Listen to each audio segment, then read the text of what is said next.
శ్రీమాత్రే నమః. అందరికీ నమస్కారమండి.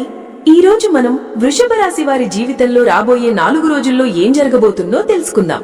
ఈ వీడియో చూసేవారు తప్పకుండా వీడియోకు లైక్ చేసి మరిన్ని వీడియోలు చేయడానికి మాకు సహకరించండి. వృషభ రాశి వారు కృత్తిక 2 నుండి 4 పాదాలు, రోహిణి 1 నుండి 4 పాదాలు, మృగశిర 1 నుండి 2 పాదాలు అనే 3 నక్షత్రాల్లో జన్మిస్తారు. ఈ రాశికి చెందిన వారికి స్థిరత్వం, అందం, ప్రేమ, కుటుంబ అనుబంధం, ధనం, సౌకర్యాలపై ఆకర్షణ ఎక్కువగా కనిపిస్తుంది. కృత్తిక నక్షత్రంలో ఉన్నవారికి అగ్నిదేవుడు అధిదేవతగా ఉండటం వల్ల దీపారాధన, హోమం, సూర్యనారాయణునికి నమస్కారం చాలా శ్రేయస్కరంగా ఉంటుంది. రోహిణి నక్షత్రం చంద్రుని ఆధీనంలో ఉండటం వలన చంద్రదేవునికి పాలు సమర్పించడం, తెల్లని పూలతో పూజ చేయడం, శ్రీకృష్ణుని ఆరాధించడం వీరికి శాంతి, ప్రశాంతత, ఆర్థిక స్థిరత్వం ఇస్తుంది. మృగశిర నక్షత్రం సోమునికి చెందినది. అయితే ఈ నక్షత్రానికి శివుడితో ప్రత్యేక సంబంధం ఉంది కాబట్టి శివలింగాభిషేకం, రుద్రపారాయణం, ఓం నమ శివాయ జపం అత్యంత శ్రేయస్కరం. మొత్తం వృషభరాశి వారికి శుక్రుడు అధిపతి కాబట్టి మహాలక్ష్మీదేవి పూజ, శుక్రగ్రహానికి సంబంధించిన శుక్రవారం ఉపవాసం, తెలుపు లేదా గులాబీ పుష్పాలతో పూజ, దానం చేయడం అత్యంత మంగళకరం. కుటుంబ శాంతి, ఆర్థిక అభివృద్ధి, ఆరోగ్య స్థిరత్వం కోసం వీరంతా తమ తమ నక్షత్రానికి అనుగుణంగా దేవుని ఆరాధిస్తే ఫలితాలు మరింత శుభప్రదంగా మారుతాయి. అందరికీ నమస్కారం. ఈరోజు మనం వృషభ రాశి వారి గురించి తెలుసుకుందాం. వృషభ రాశి వారికి ఈ 4 రోజులు ఆర్థికంగా చాలా కీలకమైన, అదృష్టం కలిసి వచ్చే, మీ సంపాదనా శక్తి పెరిగే సమయం. గత కొన్ని రోజులుగా మనసులో ఉన్న ఆర్థిక ఆందోళన తగ్గేలా పరిణామాలు జరగవచ్చు. ఉద్యోగంలో ఉన్న వారికి ఉద్యోగ భద్రత బలపడటం, ఉన్న స్థాయిలోనే అయినా అదనపు బోనస్, ఇన్సెంటివ్ లేదా అదనపు ప్రాజెక్టు ద్వారా ఆదాయం పెరగటం జరగవచ్చు. పనిలో కష్టపడి పనిచేసిన శ్రమకు చెల్లింపులు రావటం ఆలస్యమైనా ఇప్పుడే డబ్బు లభించే అవకాశం బలంగా స్పష్టంగా ఉంది. వ్యాపారం చేస్తున్న వారికి కొత్త డీల్స్, పాత కస్టమర్లు మళ్లీ సంప్రదించటం, చిన్న మార్పు పెద్ద లాభం ఇచ్చే పరిస్థితి, దూర ప్రాంతం లేదా విదేశీ సంబంధం ద్వారా లాభదాయకమైన ఆర్డర్ రావచ్చు. భాగస్వామ్య వ్యాపారాల్లో లాభాలు పెరుగుతున్నా నమ్మకమున్న వారితోనే వ్యవహరించడం చాలా ముఖ్యం. పెట్టుబడుల పరంగా చూసినప్పుడు చిన్న చిన్న ఇన్వెస్ట్మెంట్స్ పెద్ద లాభాలకు దారితీసే సమయం. బంగారం, స్థిరాస్తి, బ్యాంక్ డిపాజిట్లు, చిన్న పొదుపులు ఏదైనా చేయాలనుకున్న వారికి ఇది మంచి కాలమైనా తొందరపాటు నిర్ణయం మంచిది కాదు. ఇతడు చెప్పాడనే పెట్టాను, ఈమె చెప్పిందనే పెట్టాను అనే విధంగా తీసుకున్న నిర్ణయాలు తరువాత అసంతృప్తి కలిగించొచ్చు. మీ ఆర్థిక స్థిరత్వాన్ని భంగపరిచేవారు కొందరు దగ్గరుగా ఉంటారు. స్నేహితుల పేరుతో, బంధువుల పేరుతో, భావోద్వేగం పేరుతో డబ్బు అడగటం, హామీ ఇస్తాను అని చెప్పి త్వరగా తిరిగి చెల్లించకుండా ఆలస్యం చేసే పరిస్థితి ఉంటుంది. కాబట్టి ఈ 4 రోజులు డబ్బు ఇచ్చేటప్పుడు మదిలో 2 సార్లు ఆలోచించటం తప్పనిసరి. ఇంటిలో అనివార్య ఖర్చులు రావచ్చు. ఆరోగ్యంపై, వాహనం మరమ్మత్తు, వృద్ధుల అవసరాలు లేదా విద్యుత్, గ్యాస్ బాకీలు, ఇంటి కొనుగోలు ప్రణాళికల వంటి ఖర్చులు ఉంటాయి. ఖర్చులు పెరిగినా వాటిలో ఎక్కువ భాగం ఉపయోగకరమైనవి, భవిష్యత్తుకు ఉపయోగపడేవే కాబట్టి ఆందోళన పడాల్సిన అవసరం లేదు. ఆర్థిక అదృష్టం వచ్చే సమయం ఆలస్యమైనా ఖచ్చితమైన పని చేసినంత ఫలితం వచ్చే సమయం ఇది. కాబట్టి అదృష్టాన్ని నమ్మకపోగా తెలివిని నమ్మి పథకం ప్రకారం డబ్బు వినియోగిస్తే తర్వాతి రోజుల్లో మరింత లాభం, స్థిరత్వం వస్తుంది. ఈ కాలంలో పూజలు, దానం, అమ్మవారికి పసుపు లేదా నైవేద్యం సమర్పించటం, గాయత్రి మంత్రం లేదా శుక్రవారం దేవాలయ దర్శనం చేయటం ఆర్థిక అడ్డంకులను తొలగించి సానుకూలతను పెంచుతుంది. మొత్తంగా చూస్తే డబ్బు నిలిచే కాలం ఈ 4 రోజులు.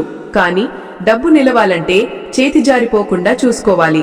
ఆకస్మిక ఆదాయం వచ్చినా అతి ఉత్సాహంతో ఖర్చు చేసినా తరువాత పశ్చాత్తాపం వచ్చే అవకాశం ఉంది. తెలివిగా సంపాదించిన ప్రతి రూపాయి, ఆలోచనగా పెట్టుబడిగా పెట్టిన ప్రతి రూపాయి భవిష్యత్తులో రెట్టింపు అదృష్టంతో మళ్లీ మీకే తిరిగి వస్తుంది. కాబట్టి ఈ 4 రోజులు మీ డబ్బుకు వెలువడే శ్రమ కూడా ఉంటే మీ అదృష్టానికి దారి కూడా ఉంటుంది. ఈ దశలో మీకెదురయ్యే పరిస్థితులు కొంత వేగంగా మారుతున్నట్టు అనిపించినా అవి మీ పక్షానివిగా మారే అవకాశమే ఎక్కువ.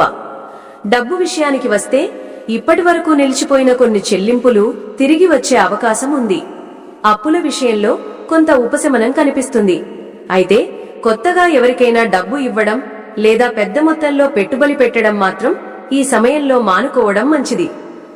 ఆరోగ్యపరంగా శరీరం తేలికగా అనిపించినా మానసిక ఒత్తిడి కొంచెం పెరిగే సూచనలు ఉన్నాయి. పని సంబంధమైన ఆలోచనలు ఎక్కువ కావడం వల్ల నిద్రలో అంతరాయం రావచ్చు. కాబట్టి సాయంత్రం సమయంలో శాంతిని ఇచ్చే పనులు, చిన్న నడక, తేలికపాటి ఆహారం తీసుకుంటే మేలు. దాంపత్యం విషయానికి వస్తే మీ భాగస్వామి మీపై విశ్వాసం, ఆధారపడే భావం మరింత పెరుగుతుంది. చిన్న చిన్న విషయాల్లో ఒకరి మాట ఒకరు వినడం వల్ల ఇంటి వాతావరణం ప్రశాంతంగా ఉంటుంది. మీ శాంత స్వభావమే ఈ దశను మరింత సానుకూలంగా మలుస్తుంది. ఈ చివరి దశలో మీ శ్రమకు ఫలితాలు కనబడే సమయం వస్తుంది. గత 3 రోజులలో ఎదురైన చిన్న చిన్న ఒత్తిడులు, ఆలోచనలు ఇప్పుడు స్పష్టతగా మారతాయి. ముఖ్యంగా ఆర్థిక పరంగా మొదలైన సమస్యలు సద్దుమణిగి మీకు నమ్మకం పెంచే పరిస్థితులు ఏర్పడతాయి. కొంతమందికి అదనపు ఆదాయం, చిన్న లాభాలు లేదా ముందుగా ఊహించని ఆర్థిక అవకాశాలు కూడా రావచ్చు. అయితే ఈ సమయంలో ఎవరైనా ఇచ్చే పెద్ద అవకాశాల విషయంలో ఒక్కసారిగా నిర్ణయం తీసుకోకుండా రెండోసారి ఆలోచించడం మంచిది. ఆరోగ్యపరంగా మీ శరీరం మునుపటి రోజుల కంటే కొంత తేలికగా అనిపిస్తుంది. శ్రమ తగ్గడం, మానసిక ప్రశాంతత పెరగడం వల్ల నిద్ర కూడా మెరుగుపడుతుంది. అయితే నీరు తాగడం, శరీరాన్ని హైడ్రేట్గా ఉంచడం ఈ దశలో కూడా తప్పనిసరి.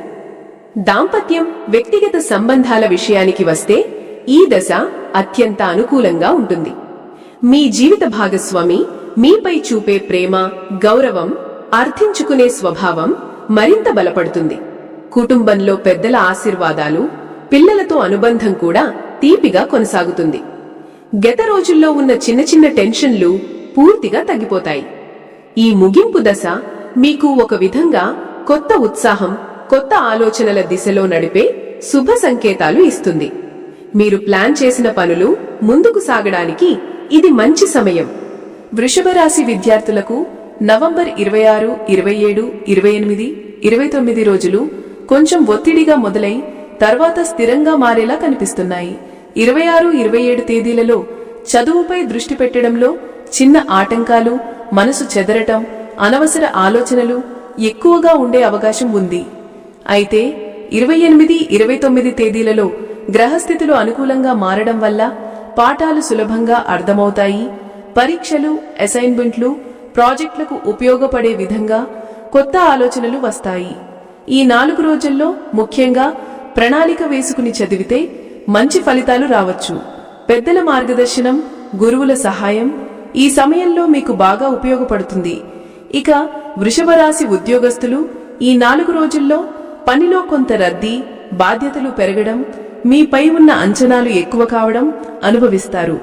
26, 27 తేదీలలో పని ఒత్తిడి కారణంగా నిర్ణయాలు తీసుకోవడంలో కొంచెం జాగ్రత్త అవసరం ఉంటుంది. సహచరులతో చిన్నపాటి అభిప్రాయ భేదాలు రావచ్చు, కానీ పెద్ద సమస్యలకు దారితీయవు. 28, 29 తేదీలలో ఉన్నతాధికారులు మీ పనిని గుర్తించడం, మీరు కష్టపడి చేసిన పనికి మంచి స్పందన రావడం, కొత్త అవకాశాలు కనబడటం జరుగుతుంది. ఆర్థికంగా కూడా ఈ సమయంలో చిన్న లాభాలు, అదనపు ప్రయోజనాలు వచ్చే సూచనలు ఉన్నాయి. మొత్తం మీద విద్యార్థులు, ఉద్యోగస్తులకు ఈ 4 రోజులు ప్రారంభం సాధారణంగా, ముగింపు అనుకూలంగా ఉండే రోజులవుతాయి. వృషభ రాశి స్త్రీలు శుక్రుడి ఆధీనంలో ఉన్నందున మహాలక్ష్మీదేవిని, పార్వతీదేవిని మరియు శ్రీకృష్ణుణ్ణి పూజించడం అత్యంత శ్రేయస్కరం. వీరి జీవితంలో ఆర్థిక స్థిరత్వం, కుటుంబ శాంతి, దాంపత్య సౌఖ్యం ఇవన్నీ శుక్రగ్రహ ప్రభావంతో నడుస్తాయి. కాబట్టి శుక్రవారం ఉపవాసం, పాలు, తెల్ల పుష్పాలతో పూజ, లక్ష్మీ అష్టోత్తరం, శ్రీసూక్తం పారాయణం చేస్తే మంచి ఫలితాలు వస్తాయి. వృషభ రాశి పురుషులు శివుడిని, సూర్యనారాయణుడిని మరియు శనీశ్వరుణ్ణి ఉపాసన చేయడం ద్వారా శ్రమకు ఫలితం, ధైర్యం, మానసిక సమతుల్యత, పని దిగుబడి పెరుగుతాయి. ఈ రాశి పురుషులకు శివలింగాభిషేకం, ఆదివారం సూర్యారాధన, శనివారం తిలదీపం వెలిగించడం ఎంతో మంగళకరం. మార్గశిర మాసంలో ఈ రాశి వారందరూ పాటించాల్సిన నియమాలు చాలా శుభప్రదమైనవి. ఉదయం బ్రహ్మముహూర్తంలో లేచి స్నానం చేయడం, శుభ్రత పాటించడం, శివుడికి పాలు నీటితో అభిషేకం చేయడం, దంపతులు కలిసి లక్ష్మీనారాయణుల పూజ చేయడం, వ్రతాలు చేసినప్పుడు అహింస, శుద్ధాచారం పాటించడం, గృహంలో దీపారాధన చేయడం, పితృదేవతలకు నీరాజనం ఇవ్వడం, ఇవన్నీ ధర్మపరంగా ఆధ్యాత్మికంగా చాలా మంచివి. మార్గశిర మాసంలో చేసే పూజలు వృషభ రాశి వారికి అదృష్టం, ధనం, కుటుంబ ఐశ్వర్యాన్ని పెంచుతాయి. ఈ రాశి వారు తమ జీవితాన్ని అద్భుతంగా మార్చుకోవాలంటే కొన్ని పరిహారాలు తప్పనిసరిగా చేయడం మంచిది. ప్రతి శుక్రవారం పేదలకు అన్నదానం లేదా దుస్తుల దానం చేయడం, మంగళవారం హనుమంతుడికి బెల్లం నెయ్యంతో నైవేద్యం పెట్టడం, శనివారం కాళభైరవునికి లేదా శనీశ్వరునికి నువ్వుల నైవేద్యం సమర్పించడం, పచ్చని మొక్కలను నాటడం, ప్రతినిత్యం కనీసం 11 సార్లు ఓం నమఃశివాయ లేదా శ్రీ మహాలక్ష్మియే నమః జపం చేయడం, ఇవి గ్రహదోషాలు తగ్గించి జీవనంలో శుభ ఫలితాలు అత్యంత వేగంగా అందించే శక్తివంతమైన పరిహారాలు. మొత్తం మీద వృషభ రాశి వారు తమ ఆచరణలో, పూజలో కొంచెం క్రమశిక్షణ పాటిస్తే వారి జీవితం ఆర్థికంగా, మానసికంగా, ఆధ్యాత్మికంగా అద్భుతంగా మారుతుంది.